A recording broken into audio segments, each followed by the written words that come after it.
And then how raw was the packaging and everything at this point? Was it pretty?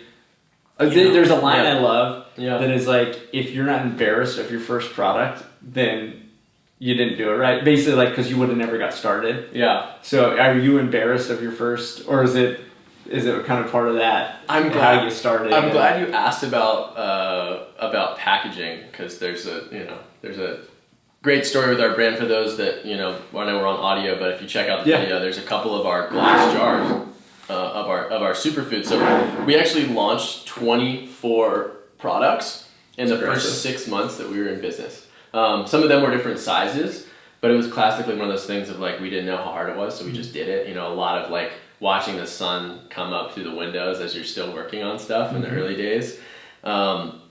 So we made a decision early on, and I mean like a couple months into the business, when we were developing the retail line of products, that we weren't going to use plastic.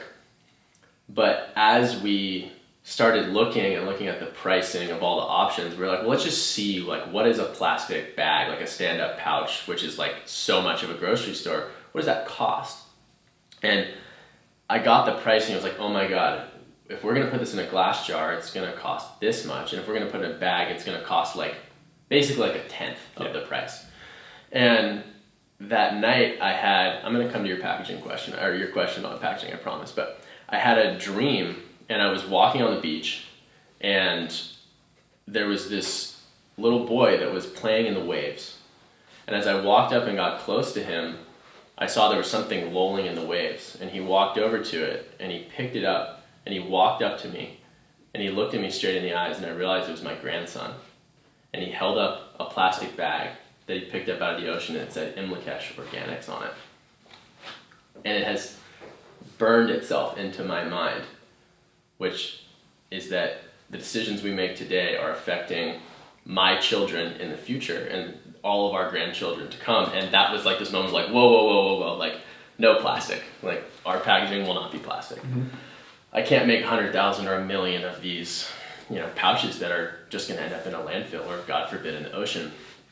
So we created the Imlakesh brand, which has now become an iconic aspect of our brand, which is that we package the entire product in a glass jar with a metal lid, with a recycled paper label, and plant-based inks. So you could literally take the whole jar and just throw it in the ocean. Like, don't do it, Like, you could throw the whole thing in the ocean, and it would completely degrade. And that's a huge element of our packaging. So am I embarrassed of our first round of packaging? I'm embarrassed by the label. The label is hilarious. And we actually used to, in the early days, print the labels out in color at Staples, and then Philmax, he's really nimble with his fingers, would cut the labels out with a paper cutter, and then I would glue stick them on the jars. Amazing.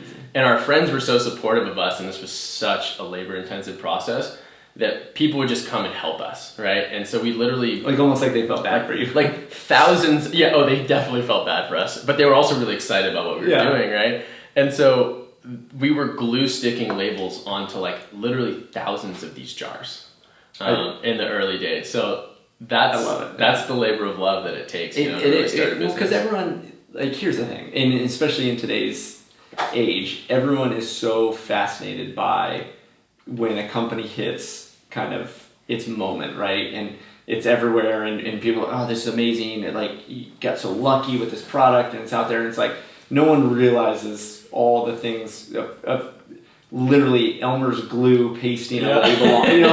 No one sees those things. And I always joke about like the times when I was like, when I felt like I made it was when I was physically like carrying 30 packages to the UPS store, and like, I'm crushing, and I'm like, now I look back, like, I can't imagine loading up my car with, and labeling every package, but it's those things that you learn so much from, but no one ever sees it. Mm-hmm. Very few document it because it's embarrassing. Yeah. But you would like love that now, right? Like, you would love to see like you and your friends like pasting on labels on these products and the history of it, Yeah, and that's like those early moments are kind of like create some of the soul and like the fun experience behind what you do, where you're like at some, market, and a bunch of your friends are there helping out, and there's like a big line and people are buying all kinds of stuff, and you work like a 16-hour day and you're exhausted, but you come home with just a big smile on your face because you just know that you love what you do and that other people see what you've created and that they want to be a part of it, right? Yeah. And that's like the spark 7 years in that keeps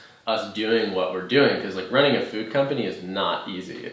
I'll tell all of you out there, if you want to make money, don't start a food company. If you want to do something that matters in the world, having a food company is one of the things that can really create a difference.